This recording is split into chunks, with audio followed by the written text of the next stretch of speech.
Hello વિદ્યાર્થી મિત્રો, નમસ્કાર, ગુડ મોર્નિંગ. બધા મજામાં છો? બરાબર છે. લાસ્ટ વિડીયો લેક્ચરમાં આપણે ફંક્શનના 3 પ્રશ્નો match A with B, complete the dialogue અને કમ્પ્લીટ ધ સેન્ટેન્સીસ. આમની આપણે પ્રશ્નપત્રમાં જે રીતેથી આપણે આ પૂછાયેલી છે એ રીતની આપણે પ્રેક્ટિસ કરતા હતા અને એવું સમજતા હતા કે ભાઈ આ પ્રશ્નો છે એમને પ્રશ્નપત્રમાંથી જ્યારે આપણે આપણી આન્સર બુકમાં લખીએ છીએ ત્યારે વિથ પ્રેઝન્ટેશન આમને કઈ રીતેથી લખવાના છે એમની વાત અથવા તો એવું આપણે સમજતા હતા અને સાથે સાથે પ્રશ્નો પણ આપણે સોલ્વ કરતા હતા. આજે આપણે ત્યાંથી લાસ્ટ લેક્ચરમાં જે આપણે અધૂરું મૂક્યું હતું એટલે કે પ્રશ્નપત્ર નંબર 1ના 2 પ્રશ્નો આપણે સોલ્વ કર્યા હતા. મેચ એ વિથ બી અને કમ્પ્લીટ ધ ડાયલોગ. ત્યાર પછી આપણે કમ્પ્લીટ ધ સેન્ટેન્સીસ એ ત્યાં આપણે સોલ્વ કરવાનું બાકી હતું.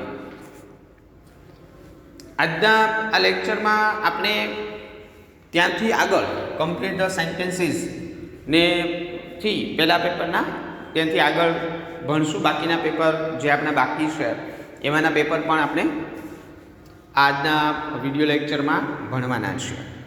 ચાલો વાત કરીએ પ્રશ્ન નંબર 38 એટલે કે 38, 39 અને 40. 38, 39 અને 40 આ 3 પ્રશ્નોની આપણે વાત કરીએ. Complete the sentences. 3 પ્રશ્નો 3 માર્ક્સ. આપણે જે ફંક્શન ભણ્યા છે એ ફંક્શનના આધારે અહીંયા તમને એક અધૂરું વાક્ય પ્રશ્નપત્રમાં આપેલું હશે. બાકીનું વાક્ય અધૂરું વાક્ય આપ્યું છે એમની સિવાયનું જે જગ્યા આપી છે બ્લેન્ક કરીને એ વાક્ય આપણે પૂર્ણ કરવાનું છે. વાક્ય પૂર્ણ કરવાનું આપણે આપણી જાતે નથી. વાક્ય પૂર્ણ કરવા માટે તમને એક સૂચના આપેલી હશે. એ સૂચનાના આધારે એ વાક્ય છે ને એને આપણે પૂર્ણ કરવાનું છે. હવે જ્યારે આપણે વાક્ય પૂર્ણ કરીએ છીએ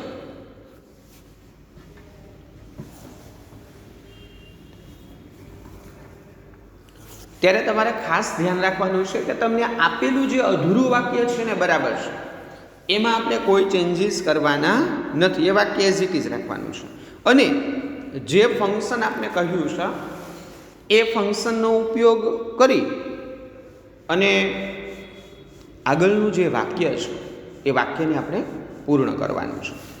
ફોર એક્ઝામ્પલ, દાખલા તરીકે અહીંયા આપણે વાક્ય આપ્યું છે. પહેલું વાક્ય, remove the black cover of the mobile. તમારા મોબાઈલનું બ્લેક કવર છે એમને દૂર કરો, રિમૂવ કરો. પછી ડેશ, ડિસ્ક્રાઇબિંગ પ્રોસેસ.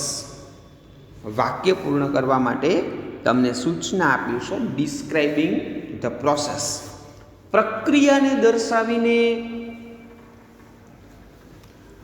આપેલું જે વાક્ય છે એમને પૂર્ણ કરો એવો અર્થ થાય. પ્રક્રિયા દર્શાવવાની છે, ક્રિયા નથી દર્શાવવાની.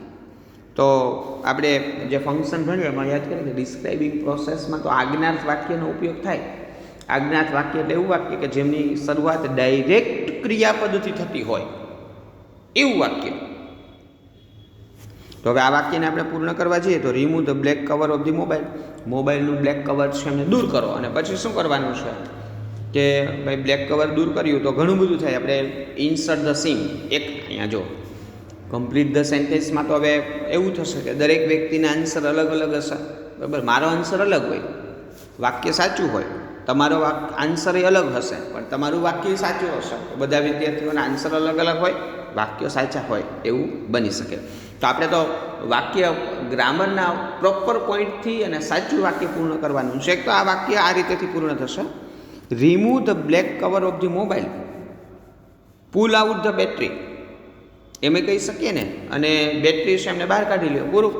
પણ તમે એમ કહી શકો આગળ અલ્પવિરામ કરીને, fit in the new one. એમની અંદર નવી બેટરી ફિટ કરો. And put the cover back, અને કવર છે એમને પાછું રાખી દો. એમ પણ કહી શકો remove the black cover of the mobile, મોબાઈલનું બ્લેક કવર છે એને દૂર કરો. પછી ત્યાંથી આગળ એમ કહો ઇન્સર્ટ ધ ન્યૂ સિમ, નવું સિમ અંદર દાખલ કરો. ઇન્સર્ટ એટલે દાખલ કરવું, ડાયરેક્ટ ક્રિયાપદથી વાક્ય શરૂ થયું. ઇન્સર્ટ ધ ન્યૂ સિમ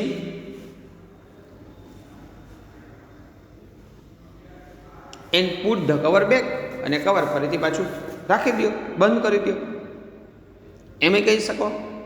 બરાબર. તો આ બે રીત મેં તમને કહી. આની સિવાય આપણે તો હવે બધા મોબાઈલનો ઉપયોગ કરીએ છીએ, તો આપણે બધાને ખબર છે કે મોબાઈલનું કવર ખોલીએ તો પછી આપણે એમ થાય કે ના ખાલી મોબાઈલને સાફ કરીને મૂકી દેવો છે, તો એમ કહી શકો remove the black cover of the mobile, remove the dust, micro dust, clean the mobile with clear with soft cloth and pull the cover, એમ કહી શકો. બરાબર. ટૂંકમાં તમારે એક વાક્ય પૂર્ણ કરવા માટેની પ્રક્રિયા દર્શાવવાની છે. તો હવે આપણે પ્રક્રિયામાં ડિસ્ક્રાઇબિંગ પ્રોસેસ જે ફંક્શન ભણ્યા તે ઓલરેડી આપણે ભણી ચૂક્યા છીએ કે ભાઈ how to complete the sentence, કઈ રીતેથી વાક્યને પૂર્ણ કરવાનું છે. તો હું જેટલા વાક્યો બોલ્યો એમાંનું કોઈ પણ એક વાક્ય છે એમને તમે અહીંયા આન્સર તરીકે લખી શકો. આમ લખી શકો પુલ આઉટ ધ બેટરી, જો remove the mobile, sorry remove the black cover of the mobile, પછી અલ્પ વિરામ કરીને લખી શકો pull out the battery, pull out the battery, insert INSERT, insert the new SIM and put the cover back, તમે કહી શકો.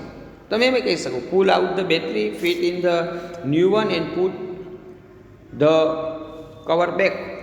બરાબર. તો આમાંથી કોઈ પણ વાક્ય છે એમને આન્સર તરીકે લખી શકાય. ટૂંકમાં જરૂરિયાત એ છે કે તમે એ જો મોબાઈલનું બ્લેક કવર ખોલ્યું, દૂર કર્યું, તો પછી જે કંઈ ક્રિયા પ્રક્રિયા કરો છો એ તમારે દર્શાવવાની રહે.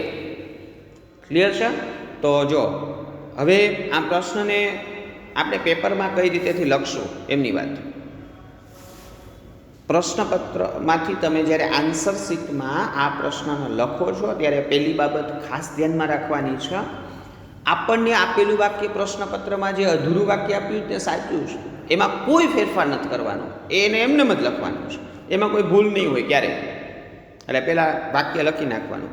પહેલાં તો ઉપર સૂચના લખો, કમ્પ્લીટ ધ સેન્ટેન્સીસ, ટૂંકી સૂચના લખવાની, આખું લખવાની જરૂર નથી. કમ્પ્લીટ ધ સેન્ટેન્સીસ જેટલું લખીએ તો પેપર જોનાર વ્યક્તિને ખબર પડી જાય કે ચાલો અહીંથી વાક્ય પૂર્તિ ચાલુ થઈ, કમ્પ્લીટ ધ સેન્ટેન્સીસ ચાલુ થયા.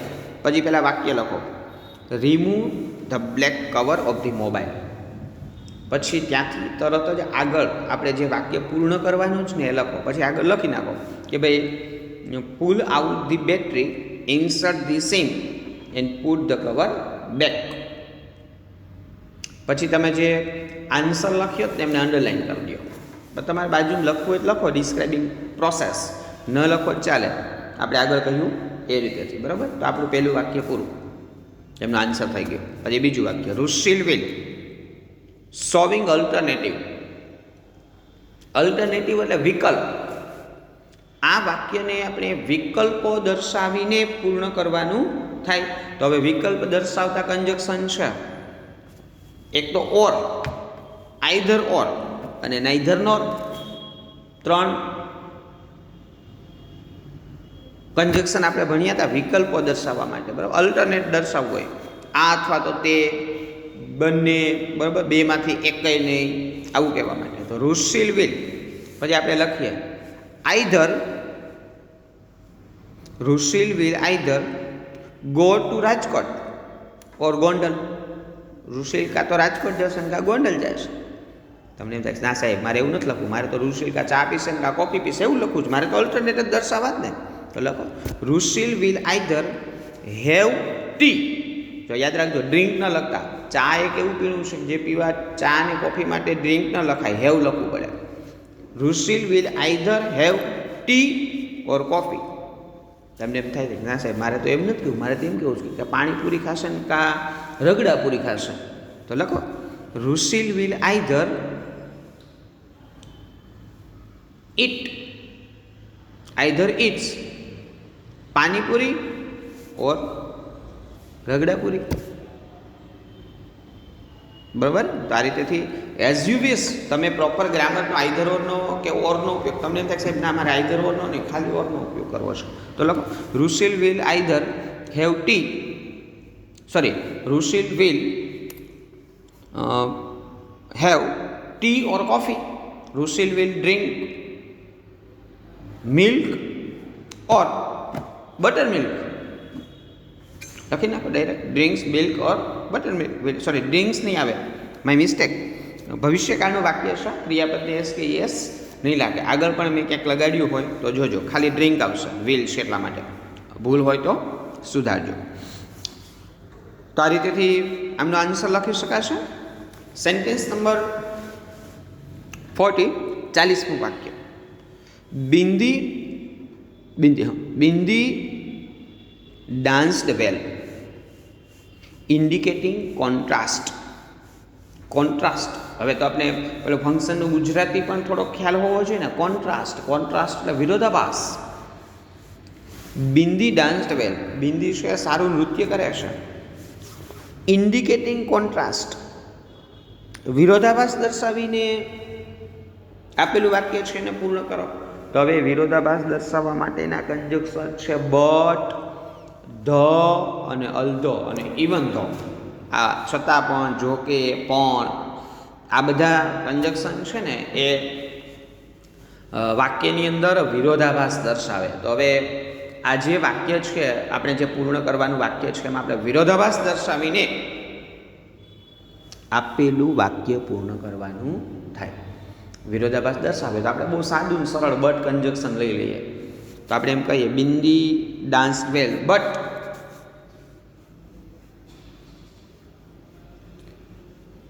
C can not sing well. Rishi dance સારી રીતે કરે છે પણ સારી રીતે ગાઈ શકતી નથી. અથવા તો એમ કહો Bindi danced well but her expression, ભૂતકાળનું વાક્ય છે એટલે આપણે ભૂતકાળમાં બીજું વાક્ય પૂર્ણ કરવું પડશે, બટ મૂકીએ એટલે બટ હર એક્સપ્રેશન્સ, એમના હાવભાવ જ્યારે ડાન્સ કરતા હોય ત્યારે એક્સપ્રેશન્સ વેર નોટ ગુડ, પણ એમના હાવભાવ સારા હતા નહીં. એક્સપ્રેશનમાં EXPRESSIONS, were not well, well not good, were not good, WERE, were not good. તો બિંદી ડાન્સ્ડ વેલ બટનો આમ ઉપયોગ આમે કરી શકે ને. Bindi danced well but she could not get first prize, પણ તે પ્રથમ ઇનામ મેળવી શકી હતી નહીં, એમ કહી શકો.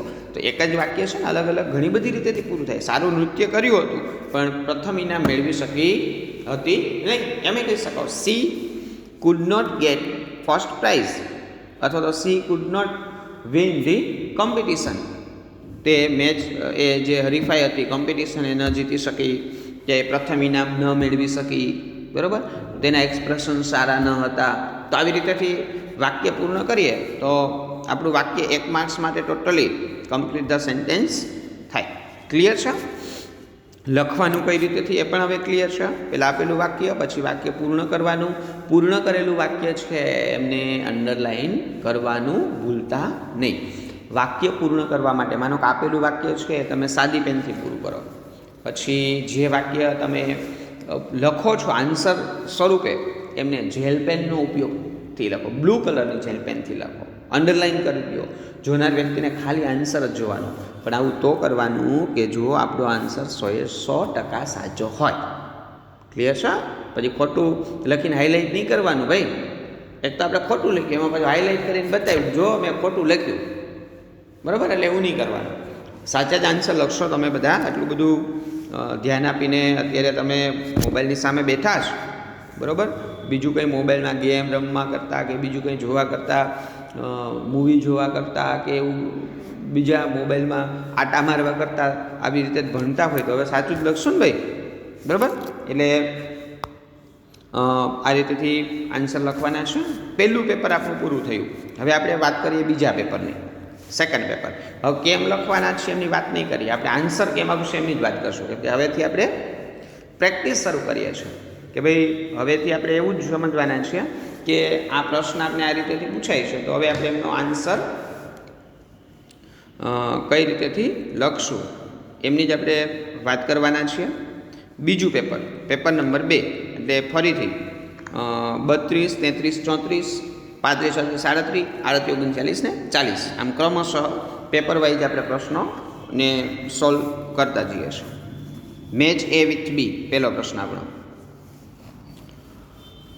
પ્રશ્ન number 32, pour the milk in a glass and add some sugar. Okay, સામે આપણે ફંક્શન જોઈ લઈએ કે ભાઈ આપણે કયા ફંક્શનને મેચ કરવાના છે. તો કે ભાઈ પહેલું છે સ્પેસિફાઈંગ ટાઈમ. પહેલાં ફંક્શન જ વાંચી લેવાના, કયા ફંક્શનમાં શું આવે એવું તરત આપણે યાદ આવી જાય. આમાં ચોક્કસ સમય દર્શાવવાનો છે. સ્પેસિફાઈંગ લોકેશન, ચોક્કસ સ્થળ દર્શાવવાનું છે. ડિસ્ક્રાઇબિંગ એક્શન, ક્રિયા દર્શાવવાની છે, ક્રિયાપદ મહત્વનું હશે. અને ડિસ્ક્રાઇબિંગ પ્રોસેસ, પ્રક્રિયા દર્શાવવાની છે. આજ્ઞાર્થ વાક્ય છે, વાક્યની શરૂઆત ક્રિયાપદથી થતી હોય. ચારેય ફંક્શન આપણે યાદ કરી લીધા. હવે પહેલું વાક્ય વાંચો. જો હવે ઝડપ થશે, થોડું આપણે પ્રેક્ટિસ કરતા જશું ને ફટાફટ આ બધા પ્રશ્નો તો બહુ સરળ છે ભાઈ, એટલા બધા સરળ છે કે તમે વાક્ય વાંચો ને ત્યાં ફંક્શન સામે ન આપ્યા હોય ને તોય આપને ખબર પડે કે આપેલું વાક્ય છે ને એમાં કયા ફંક્શનનો ઉપયોગ થયો છે. જો પહેલું વાક્ય જો, pour the milk in a glass and add some sugar. વાક્યની શરૂઆત જુઓ. pour એટલે રેડવું, ધ મિલ્ક એમાં દૂધ નાખો એટલે કે રેડો, ઇન અ ગ્લાસ એક ગ્લાસમાં દૂધ નાખો, એન્ડ એડ સમ સુગર અને એમાં થોડી ખાંડ ઉમેરો. વાક્યની શરૂઆત ક્રિયાપદથી થઈ છે, આજ્ઞાર્થ વાક્ય છે અને આજ્ઞાર્થ વાક્ય એ પ્રોસેસ દર્શાવે. એટલે પહેલાં પ્રશ્ન નંબર 32નો જવાબ ડી, ડિસ્ક્રાઇબિંગ પ્રોસેસ. ડાયરેક્ટ જવાબ મળી ગયો ને આપણે. પહેલાં આપણે ફંક્શનના નામ જોઈ લીધા, ફંક્શનના નામ સમજી લીધા, વાક્ય વાંચ્યું એટલે આપણે એમનો ડાયરેક્ટ જવાબ મળ્યો. Describing process. ક્લિયર છે? તો ખાલી વાક્ય વાંચીએ ને તો વાક્ય વાંચતા જ આપણે ખબર પડે કે ભાઈ આપણને જે વાક્ય આપેલું છે એમાં કયા ફંક્શનનો ઉપયોગ છે. બીજું વાક્ય, mother usually cooks food in the morning. In the morning વાક્ય જુઓ. ઇન ધ મોર્નિંગ, સવારમાં ફૂડ બનાવે છે તો ચોક્કસ સમય દર્શાવી દીધો છે. સામે આન્સરમાં એ સ્પેસિફાઈંગ ટાઈમ, એક્શન નથી. જો યુઝલી શબ્દ આવી ગયો ને એટલે કોઈ ક્રિયા નથી દર્શાવી, પણ કયા સમયે ક્રિયા કરે છે ચોક્કસ દર્શાવ્યું છે. ઇન ધ મોર્નિંગ એટલે સ્પેસિફાઈંગ ટાઈમ. આમાં ડિસ્ક્રાઇબિંગ એક્શન પણ કહી શકાય, પણ એક્શનમાં ખાલી ક્રિયા દર્શાવી હોય. અહીંયા આપણે ચોક્કસ સમય આપી દીધો છે, ઇન ધ મોર્નિંગ એટલે ચોક્કસ સમય દર્શાવ્યો, સ્પેસિફાઈંગ ટાઈમ. સોહન 34મું વાક્ય, Soham studies in college in Pune. Sohan અભ્યાસ કરે છે કોલેજમાં. ક્યાં? પુણેની કોલેજમાં. તો બે જગ્યાએ આપણે સ્થળ દર્શાવ્યું. ભણે છે પણ ક્યાં ભણે છે? કોલેજમાં. ને ક્યાં? પુણેની. તો સ્થળ દર્શાવ્યું ને, ચોક્કસ સ્થળ દર્શાવ્યું. પુનાની કોલેજમાં સોહન અભ્યાસ કરે છે તો સ્પેસિફાઈંગ લોકેશન. થઈ ગયા ને ત્રણેય ફંક્શન કમ્પ્લીટ. ડાયરેક્ટ પ્રશ્ન વાંચો એટલે સીધો તમને સામેથી જવાબ જ મળશે, પણ એના માટે થોડી આપણી પૂર્વ તૈયારી હોવી જોઈએ. પૂર્વ તૈયારી વગર નોટ પોસિબલ. બરાબર? પૂર્વ તૈયારી કર્યા વગર આ શક્ય નથી. આપણી આગળ એક પૂર્વ તૈયારી છે તો મસ્ત ફરજિયાતપણે આપણે બધા ફંક્શનના વિડીયોઝ જોયેલા હોય, બધા ફંક્શન્સ એક વખત આપણી બુકમાં લખેલા હોય પીડીએફમાંથી, અને એમની પ્રેક્ટિસ થોડી ઘણી કરેલી હોય, અને એમના ગ્રામરના મહત્ત્વના પોઈન્ટ્સ એ આપણે સમજેલા હોય તો આપણે આ ફંક્શન છે એ સરળ લાગશે. બાકી તો આ બહુ અઘરાઈ લાગશે. જો નહીં આવું કમ્પ્લીટ કરેલું હોય એમના માટે અઘરા છે. જેમને આ બધું સમજેલું છે એમના માટે આ ફંક્શન બહુ ખૂબ જ સરળ રહેવાના છે. ક્લિયર છે? વાત કરીએ પેપર નંબર 2ના પ્રશ્ન નંબર 2ની. Complete the dialogue. હવે સૂચના અને પેપરમાં કેમ લખવાનું છે અને એમની વાત હવે આપણે નહીં કરીએ. હવે તો ડાયરેક્ટ આપણે પ્રશ્નો જ સોલ્વ કરવાના છે. પ્રશ્ન નંબર 35, કમ્પ્લીટ ધ ડાયલોગમાં એટલે કે કમ્પ્લીટ ધ કન્વર્ઝેશનમાં. Neha, what are you reading? નેહાએ કહ્યું, વોટ આર યુ રીડિંગ? તું શું વાંચી રહી છે અથવા તો વાંચી રહ્યો છે? નીતિન, નીતિન એટલે વાંચી રહ્યો છે, વાંચી રહી છે નહીં, નીતિન. નેહાએ નીતિનને પૂછ્યું, ભાઈ તું શું વાંચી રહ્યો છે? નીતિને કહ્યું, એ આપને આપ્યું નથી જે કહ્યું એ, પણ સૂચના આપી છે, ડિસ્ક્રાઇબિંગ થિંગ, વસ્તુને વર્ણવીને. યાદ કરો ફંક્શન, વસ્તુને વર્ણવવા માટે, વ્યક્તિને વર્ણવવા માટે હુ, વુમ અને વુઝનો ઉપયોગ થાય. વસ્તુ અને પ્રાણીને વર્ણવવા છે તો એમના માટે વિચ અને ધેટ કન્જક્શનનો ઉપયોગ થાય. ગોતો નીચેના ચારમાંથી વિચ કે ધેટ કન્જક્શનનો ઉપયોગ હોય ને એવું વાક્ય. This is a book that tell you about our freedom struggle. બીજું, it is a book, I got the book from the library, it is my book. 4 option છે. એમાં પહેલું એક જ વાક્ય એવું છે કે જેમાં ધેટનો ઉપયોગ છે. This is a book that tell you about the our freedom struggle. નીતિને કહ્યું ને, આ એ book, this is a book, આ બુક છે કે જે આપણે આપણા સ્વાતંત્ર્ય સેનાનીઓ વિશે કહે છે. તો બુકનું વર્ણન થયું ને, ડિસ્ક્રાઇબિંગ થિંગ. બુક એક વસ્તુ છે અને બુકનું વર્ણન થયું એટલે આન્સર તરીકે એ. 36મો પ્રશ્ન. Pooja, when will you celebrate the victory? Victory એટલે જીત, આપણે જેને વિન કહીએ છીએ ને, વિન એટલે જીત, અને વિક્ટરી એટલે જીત. અને પૂજાએ અહીંયા કહ્યું, when will you celebrate the victory? પૂજાએ મિહિરને પૂછ્યું કે તું તારી આ જીત છે એમને ક્યારે સેલિબ્રેટ કરે છે? તો મિહિરે શું આન્સર આપ્યો છે? કહ્યું સમય કયો હશે, પણ કેવો સમય કયો હશે? ચોક્કસ. તો આપણે વાક્ય પૂર્ણ કરવાનું છે સ્પેસિફાઈંગ ટાઈમનો ઉપયોગ કરીને. ચોક્કસ સમય દર્શાવી અને આપણે આપેલું વાક્ય છે ને એમને પૂર્ણ કરવાનું છે. તો હવે ચોક્કસ સમય દર્શાવીએ તો આપણે આગળ ખબર જ છે, પ્રેપોઝિશનનો ઉપયોગ ને ચોક્કસ સમય લખ્યો હોય. તો પેલું વાક્ય, when should we celebrate it? પ્રશ્નના જવાબમાં પ્રશ્ન ન હોય, પ્રશ્ન કોઈએ પૂછ્યો તો ત્યાં પછી બાજુ પ્રશ્નાર્થ વાક્ય ના આવે, ત્યાં વિધાન વાક્ય જ હોય, એટલે પેલું વાક્ય નહીં આવે. Yes, thank you. આ તો નાઇસિટીઝ થઈ ગઈ, આપણે તો ચોક્કસ સમય દર્શાવવાનો છે. C, V will celebrate in the evening. અહીંયા ઇન ધ ઇવનિંગ ચોક્કસ સમય આવ્યો. નીતિને એવું કહ્યું મિહિરે કે અમે સાંજના એમને ઉજવવાના છીએ. પછી ડીમાં એવું છે પાછું, we will celebrate at home.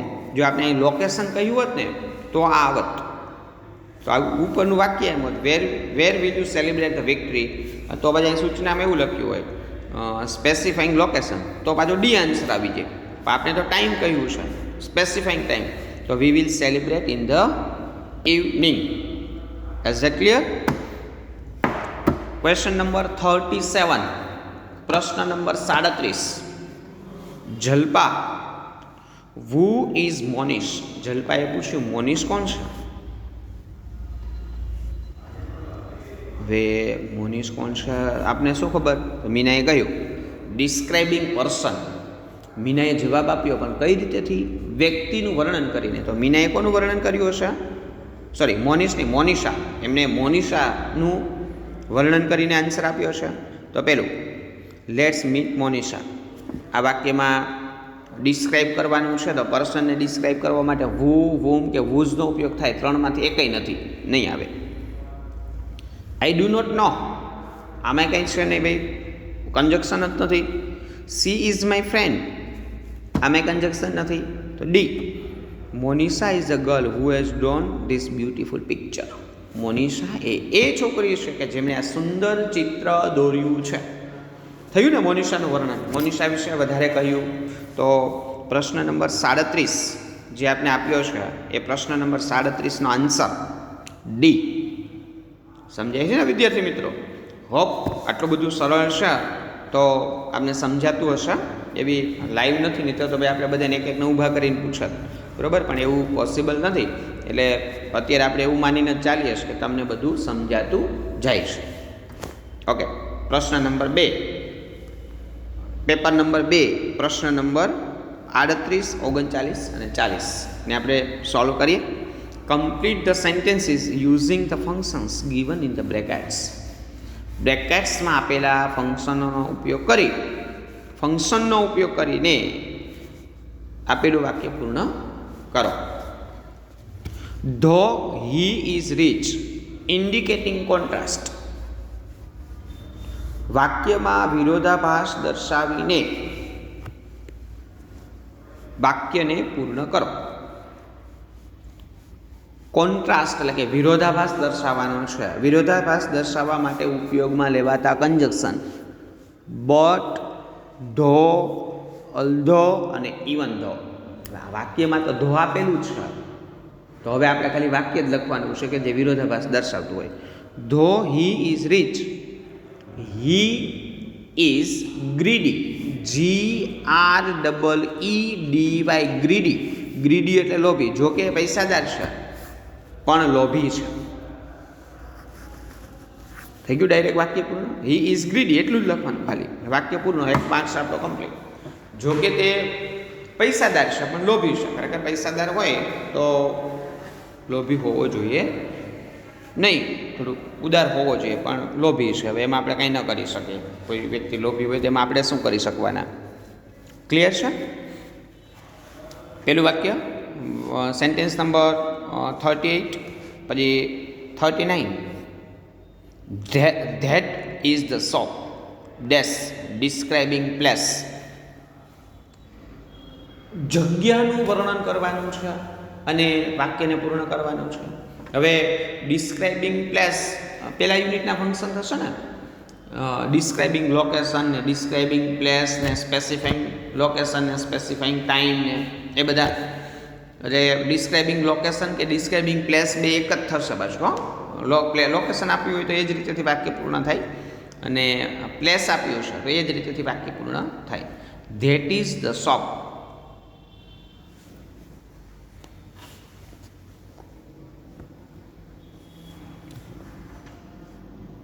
સ્થળનું વર્ણન કરવાનું છે, અને સ્થળના વર્ણન કરવા માટે આપણે શોપ આપ્યું છે. શોપ એટલે દુકાન. દુકાનનું વર્ણન કરી અને આપેલું વાક્ય છે એ આપણે પૂર્ણ કરવાનું છે. તો આપણે વાક્ય પૂર્ણ કરીએ. That is the shop. Place દર્શાવવા માટે અથવા તો એનું વર્ણન કરવા માટેના કંજક્શનો ધેટ અને which. That is the shop, which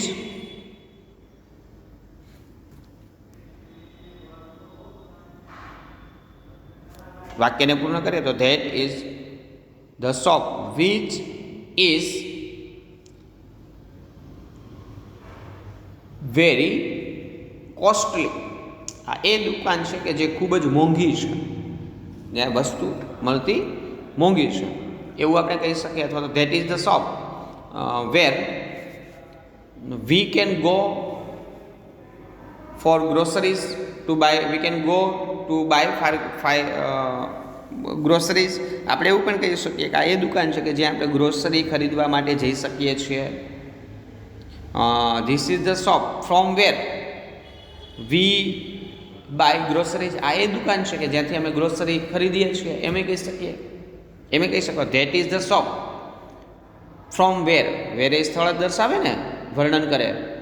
wear, which અને that. That is the shop from where કે જ્યાંથી, ફ્રોમ આપણે મૂકશું, from where I boat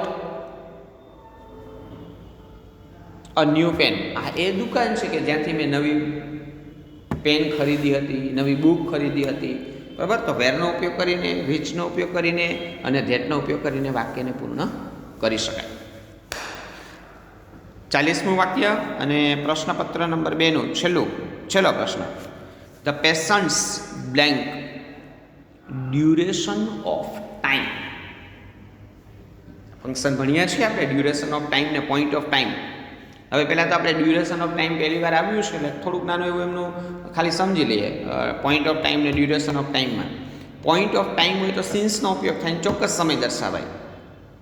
duration of time હોય તો ફોરનો ઉપયોગ થાય અને સમયગાળો દર્શાવાય. બરાબર.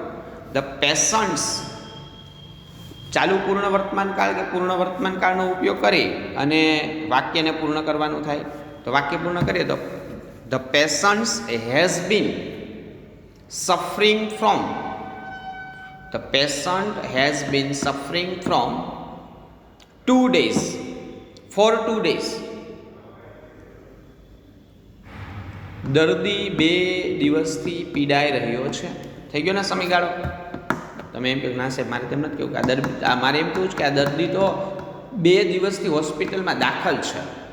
તો આમ લખો, ધ પેશન્ટ હેઝ બીન, દર્દીઓ છે ને, the patient has been admitted in the hospital four 2 days. આ દર્દીઓ 2 દિવસથી હોસ્પિટલમાં દાખલ છે. બરાબર? તો આ રીતેથી ડ્યુરેશન ઓફ ટાઈમ હોય તો પૂર્ણ વર્તમાન કાળ અથવા તો ચાલુ પૂર્ણ વર્તમાન કાળનો ઉપયોગ કરવાનો. ડ્યુરેશન ઓફ ટાઈમ આપ્યું છે તો ફોરનો ઉપયોગ કરીને સમયગાળો દર્શાવવાનો. પોઈન્ટ ઓફ ટાઈમ આપ્યું છે તો સિન્સનો ઉપયોગ કરીને ચોક્કસ સમય છે એ આપણે વાક્યની અંદર દર્શાવવાનો થાય. ક્લિયર છે? તો 2 પેપર ના 3 પ્રશ્નો ટોટલ 18 માર્ક્સનું આપણે સોલ્યુશન કર્યું. 2 પેપરના 9 માર્ક્સ કરીએ ને તો 18 માર્ક્સ થાય. બરાબર? એમનું સોલ્યુશન કર્યું, એમની એક્સરસાઇઝ કરી. નેક્સ્ટ, ઓકે, આજે આપણે અહીંયા સુધી જ રાખીએ છીએ. નેક્સ્ટ હવે પછીના આપણા વિડીયો લેક્ચર આવશે ત્યારે ફરીથી આપણે આપણા બાકીના, મેં તમને કહ્યું ને 5 પેપર છે આપણી આગળ ટોટલ, આપણે આવી રીતેથી સમજવા માટે. તો બાકીના તો 3 પેપર હજુ આપણી આગળ બાકી છે. એમને આપણે આપણા નેક્સ્ટ હવે પછીનો જે આપણો વિડીયો લેક્ચર આવશે એમાં આપણે આમને વધારે સમજવાના છીએ. ઓકે, આજે અહીંયા સુધી. Good bye and have a good day. Biscuit નહીં.